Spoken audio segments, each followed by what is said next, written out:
How's that? That's better. Okay, good, good. Richard, thank you for reminding us about the role of nature in our lives, and we sometimes forget about that. If you're a city dweller, it's easy to forget about, and as a suburbanite, a little less so. But I'm thinking about a very good old friend of mine, who's been a close friend since college days, who lives on Sanibel Island, the island that's almost been completely destroyed in Florida. He evacuated just at 72 hours before the storm hit. He has a friend in New York, has a house down there in the summer. The house was empty, so he's been staying at the house. But come November, when they return, he has no idea where he's going to go, how he will get back to his house. He saw a picture of it. The roof is there. He has no idea about flooding, but there's no way to get to the island except by helicopter or by boat at this point. So life is very tenuous. We never know. He's invited Lynn and I down many times since he's moved there about 3 or 4 years ago. He says, this is paradise. You have to come down and visit with us. Our house is on a nature preserve. It's on an island. We have a beautiful beach. Within a day, he has no idea whether that existence he can return to. So to be reminded of the tenuousness of life, the fragility of things, I think is always an important reminder to us. So it's kind of in that spirit that this morning I want to talk about two leaders of the ethical movement whose names probably are unfamiliar to most people who are here. And if you know either one, it's probably one that you know and not the other. One became more prominent and better known than the other, but both were giants. Both served as leaders of the New York Ethical Society for many years together as co-leaders. One was called the senior leader, and the other one was known as the chairman of the board of leaders. Because not only were there two leaders at the time, but at some point I believe there were as many as 5 leaders at the New York Ethical Society. Now you can imagine what that might entail. These two leaders I want to talk about are Algernon Black and Jerome Nathanson. These are two people who had very different styles in their presentation and in their personalities. One was highly energetic.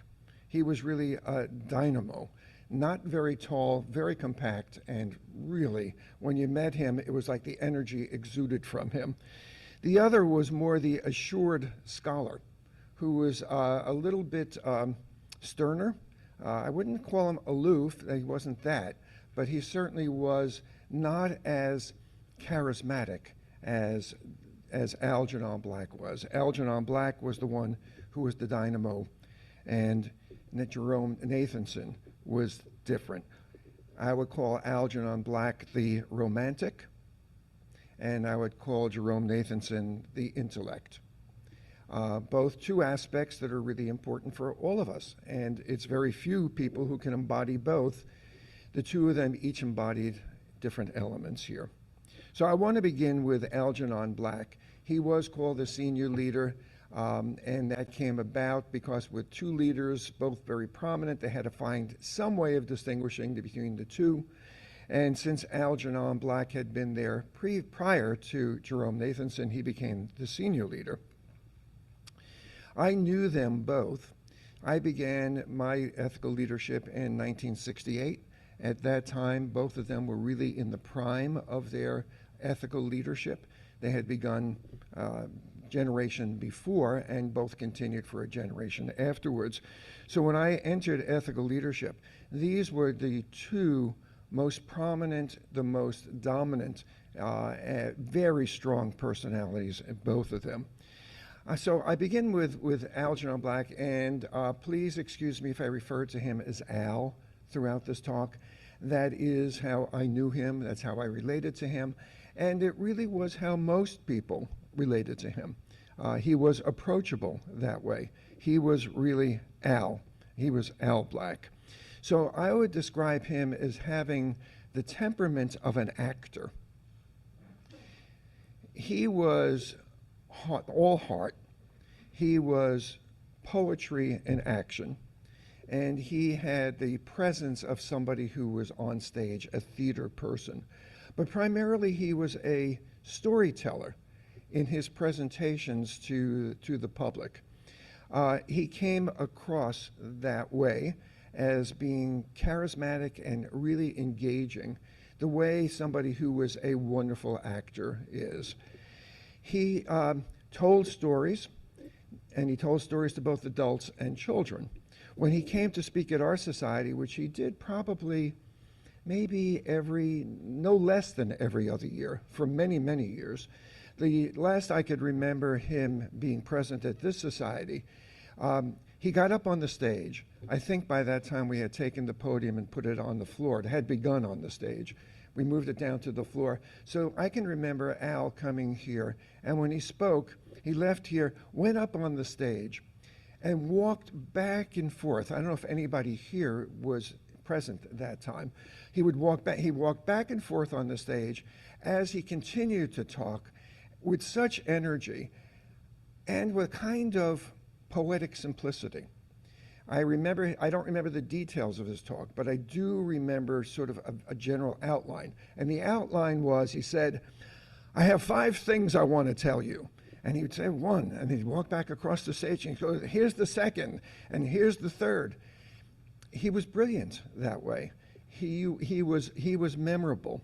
When Al spoke at the society, this room was packed. And when I mean packed, I mean really standing room. We had probably over 150 people, 150 people who would come here to hear Algernon Black. He also told stories to children. It wasn't just he was a storyteller in the narrative sense, telling stories to adults, but he also told stories to children. And that was really very inspiring. He would have the kids come up into the room, and they would sit here, and he didn't do that. He went down into the Sunday school section, and he told stories to the children, thoroughly engaging. He also was, I believe, the chairman of the ethics department at Fieldston School, the ethical culture school. He may not have been the chairman, I'm not sure, that changed over time, but he was there for many, many years. And I do meet some people who are graduates of the Fieldston School, and what do they remember? They remember Algernon Black. They remember the stories that he told. A highlight of their years at the Fieldston School. So he was wonderful in that regard. He also had very little patience for abstractions. He didn't really engage in ideas. Al was a man of action. As I said, I would describe him as poetry in action. And let me just now give you a little bit of some of his biography. Algernon died in 1993 at the age of 92. So he was born in 1901, I believe. I remember the last time that I saw Al. He, at the last few years of his life, was suffering from Alzheimer's disease. One of the last things that you would think of somebody who had that kind of energy and was constantly involved. But he did. He had a severe case of Alzheimer's. But I saw him probably about a year, perhaps 2 before he died. He no longer was active in the Council of Ethical Leaders, and he lived on Central Park West, just a few blocks from the New York Ethical Society. And I saw him not at a meeting of the New York Society, but on across the street from Lincoln Square, from Lincoln Center. He was walking there, and he just, again, with this energy, it was like he had a motor inside of him. He was just crossing, is that Broadway there? I guess it is Broadway 7th, or whatever it is, in front of Lincoln Center. He's crossing like this in front of all the traffic, not really paying any attention to what's going on. I saw him, and I don't remember why I was there, probably to see some concert or other. And I just went out to the street and, said, Al, how are you? I haven't seen you. He looked at me, smiled. Whether he remembered me or not, I don't know. But that was my last time of seeing Al. I happened to be with a friend of mine that night. And when I came back, he said, "Who was that?" I said, "Well, that was Algernon Black. I wanted to say hello." My friend, who was not connected to the ethical movement, said, "You know Algernon Black?" That is the prominence that Al Black had in New York. I think it was 1962 he received an award as being outstanding citizen of New York City from the mayor's office. He was very well known, certainly in New York. Al had a BA degree, graduating from Harvard, magna cum laude, I believe in economics. You would never know that he was a Harvard graduate, although I'll get back to in a minute why sometimes you would know that. He joined the staff of the New York Ethical Society in 1923. He became a leader in 1932. And the year before, he became a leader a year before Felix Adler's death. Felix Adler was, of course, the founder of the Ethical Culture Societies. Al wrote this about his last meeting with Felix Adler. And I read it to you because it gives a sense of how his mastery of language and how he was really novelistic, poetic. This is what he said about his mass meeting with Felix Adler. He, that is Felix Adler, had on his frock coat. It was late afternoon in the autumn. The golden sunlight from the west came into the room and shone on the beautiful rug and on him. He started to read. He got about 2 sentences into his paper and he got lost. He started over and got about 2 or 3 more sentences and got lost again. Very slowly and deliberately, he took out his pocket watch, a gold watch, and he pressed a little button and opened it. Then he said, "I guess my time is up." Slowly, he closed it and walked out. Literally true? I don't know. No one else ever confirmed it. Poetically true? Absolutely. Algernon Black was involved in so many organizations, locally, nationally, that I don't want to go into that list. I'll just say he was involved in the American Civil Liberties Union, in housing, is particularly centered around Harlem, and he was also the co-chair of the National NAACP with Walter White. And he had this quip about co-chairing with Walter White, who was at that called Negro. He says, Al says, there was a black man named White and a white man named Black.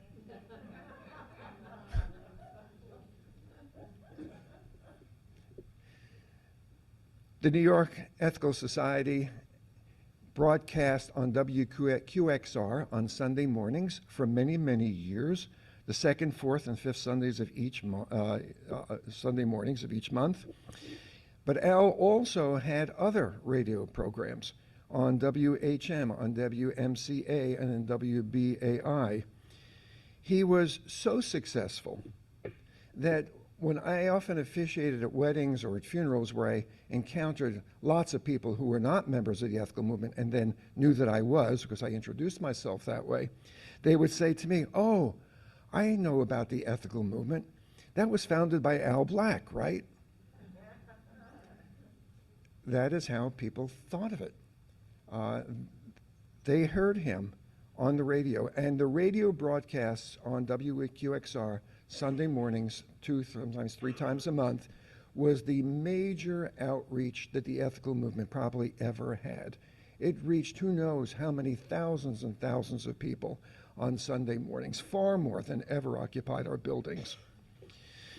Al was also the chair of the Civilian Police Review Board in New York City. And in 1968, there was an uproar in New York precipitated by the police, who were outraged that there was such a thing, looked a little bit into Al's background, and then discovered that, of course, he was left-leaning, and, not surprisingly, accused him of being a communist.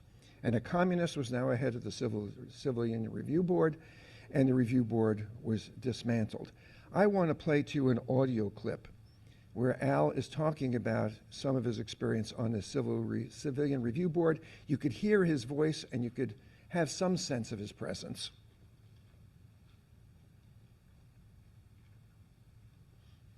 Police.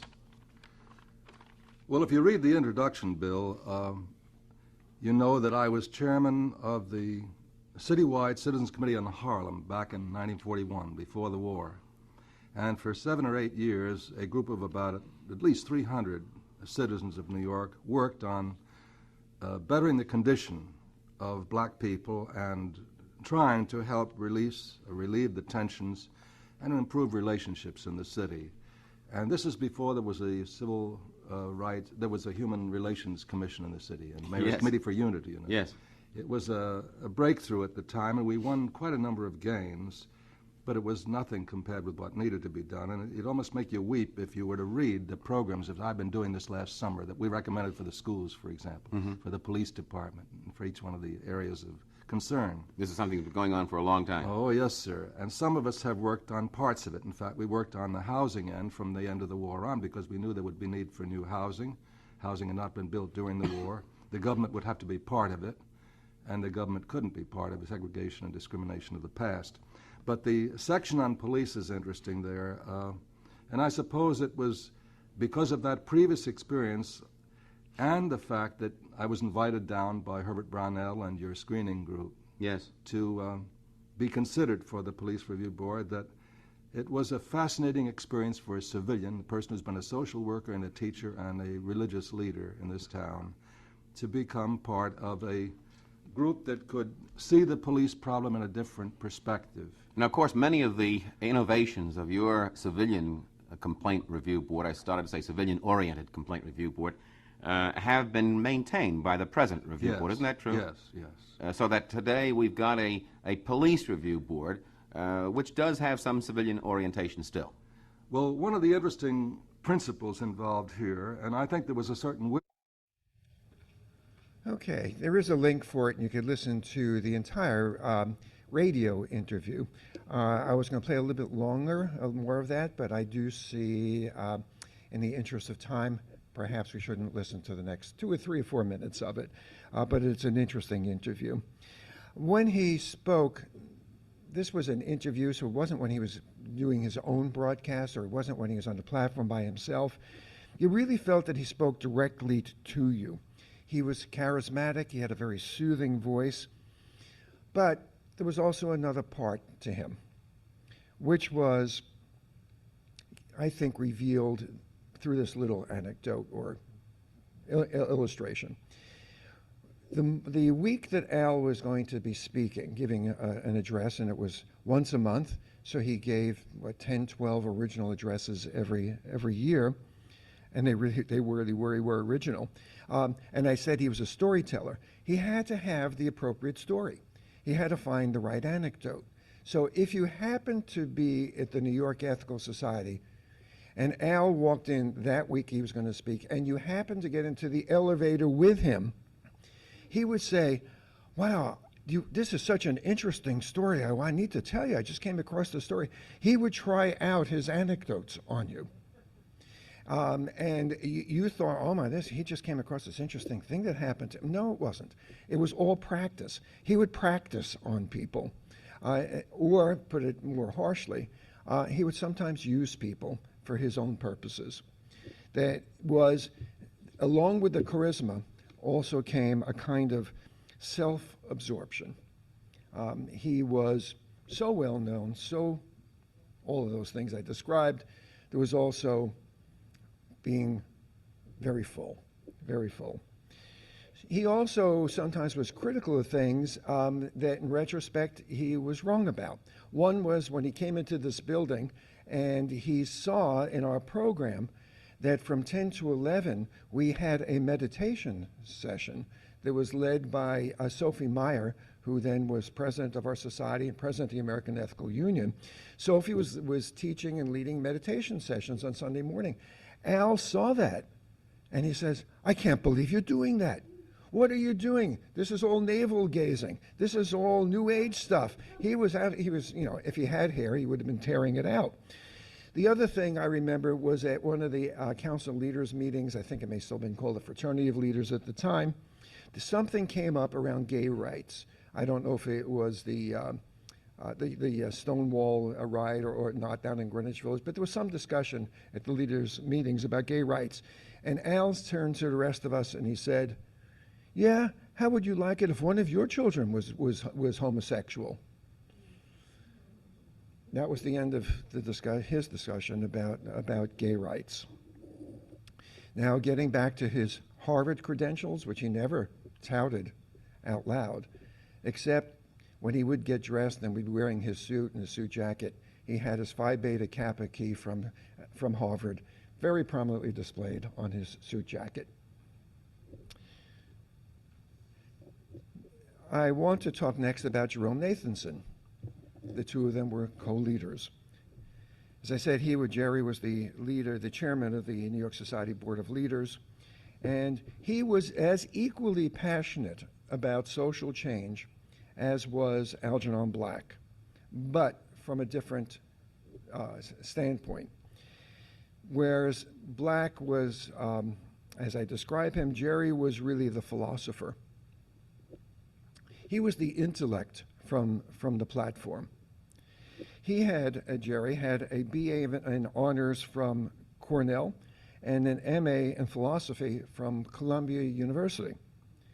He was a fellow at the New York Society in 1937 and became a leader in 1940, so that is several years after Al did. And Jerry died in 1975, only 68 years old. The obituary in the New York Times, which was substantial, described it as a heart attack. Perhaps it was a heart attack, but he had really been suffering from cancer of the jaw and had part of his jaw amputated. So the last time that I saw Jerry was at the New York Society. He came into one of the meetings, didn't say anything, and had a big full beard at the time so you couldn't see what had been done to him. The main concern for Jerome Nathanson, probably throughout his entire career, really was focused on something that was really very central, and it was the survival of democracy. Remember, he comes to the New York Society during the 1930s, Depression, the rise of fascism. Through the 1940s, the war. Were we going to survive? Who was going to win? Was it democracy? Was it going to be fascism? After the war, McCarthy. Jerry's eyes were always on this issue of, can democracy survive? So while this question has arisen again for all of us in this room and on Zoom, I think it's a real question for anybody who's half awake. The question is, will our democracy survive? But it's not the first time the question's been asked. It was asked with great force, again, through the late 30s and throughout the 1940s. Jerry was considered a philosopher, and he was friends with John Dewey. They were really close, and he edited a number of books by John Dewey. One was The Reconstruction of the Democratic Life. Jerry also edited a book called Science for Democracy, another called Morality and American Freedom, another Individual Excellence and Social Responsibility, and he had a book on the history of ideas called Forerunners of Freedom, which had some note. He also officiated at John Dewey's second wedding. Dewey had been widowed at that time. When Dewey was 87 years old, Jerome Nathanson officiated at John Dewey's wedding. Nathanson was involved in the Euthanasia Society of America, in Planned Parenthood. He was on the clergy committee for the study of abortion, but probably best known publicly for his involvement in capital punishment. Adamantly opposed to capital punishment under all circumstances at a time in which such a stance was very far from being popular. So I want to play again a short clip from Jerome Nathanson, a radio interview, so you could see him and you could also hear a little bit of what Jerome Nathanson sounded like. you propounded this question: does the death penalty discriminate against the poor and against certain minority groups? Or would you answer this question: is capital punishment confined to the poor? Well, surely it is not confined to the poor. That would be a most unfortunate way to put the question. And yet, even though there is every attempt in the American judicial system to give justice in the best of all possible ways, there can be no doubt on the record that people who do not have funds have been more likely to go to the chair when accused of murder than people who do have adequate means financially to employ the best kind of counsel. This applies, unfortunately, not only to those who were relatively unprivileged economically, but in the same kind of ratio to members of minority groups in this country. Why is it, sir, that in a nation such as Great Britain, the Conservative Party would favor a proposal as opposed to proposals to abolish capital punishment, whereas the Labor Party favors such legislation? Oh, my, I have difficulty enough trying to make heads and tails out of American politics and wouldn't presume to answer the British question. Mr. Nathanson, picking up on Jim's question, does the death penalty discriminate against the poor and certain minority groups? I believe you gave your views on how it discriminates against the poor, in your opinion. Now let's get to minority groups. What minority groups? Any one more than the others? Well, if you'll indulge me a moment, Mr. Titus, could I get back to the question of a kind of discrimination, if you will, against the poor? This is not my opinion. Warden Laws, who for years was at Sing Sing and surely was one of the greatest of correction officials in the history of our penal system, undertook to make a survey. I think it is correct to say that he had supervised the execution of 150 men and women. And he often pointed out, Warden Laws that is, that most of those executed were poor and friendless, while murderers with means could afford extensive investigations and unlimited appeals to escape the death penalty. Again, if you're interested, we have a link for that interview. Again, it was a radio interview.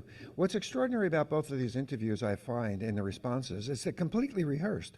They had no idea what the questions were going to be, and these people, they were unrehearsed, and people, they had no idea what the questions were going to be, and they were able to respond so articulately to the questions and not be thrown by anything that I really find it quite a marvel.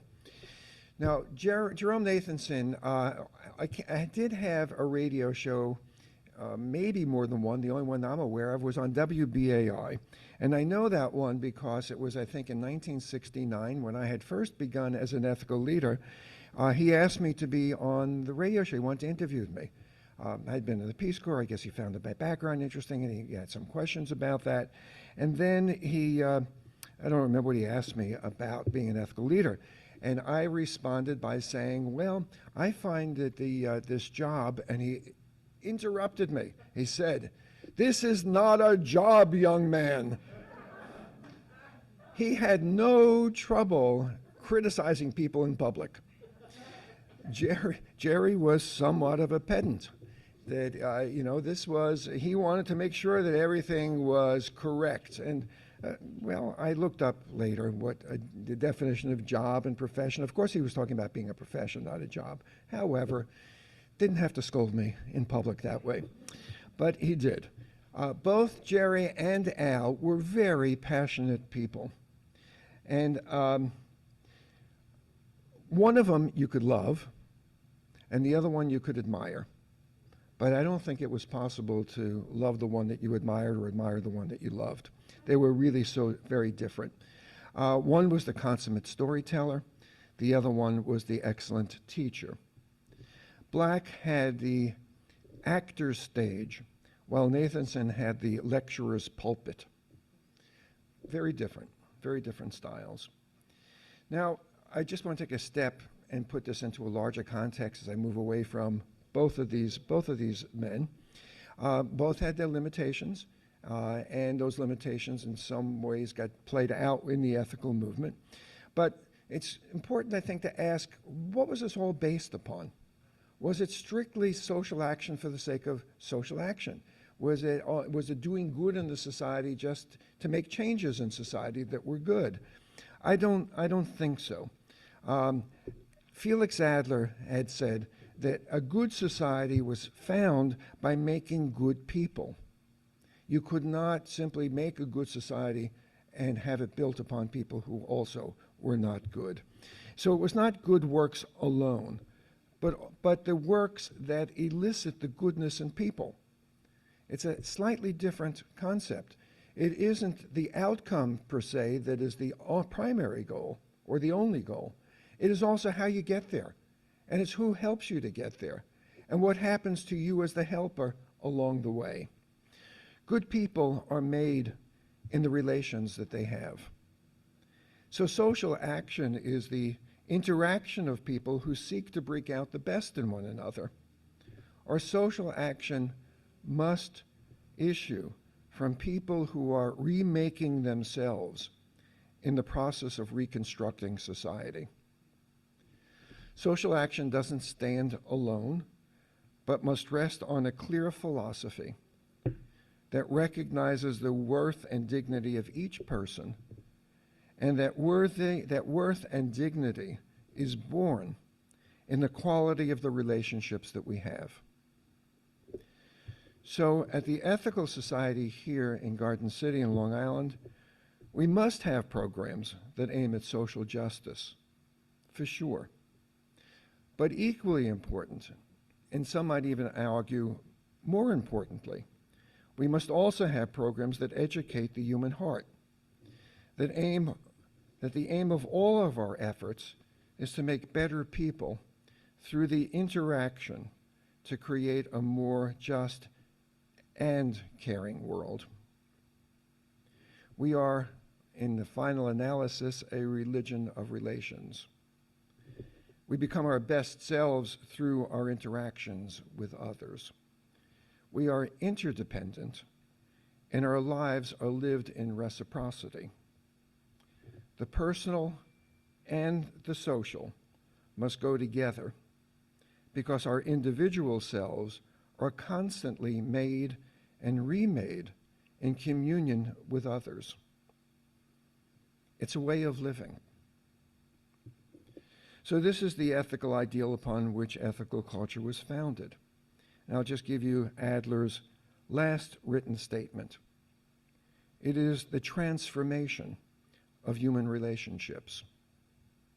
There's a sign above our door, one of the doors when you enter into our meeting room here, and it is, the place where people meet to seek the highest is holy ground.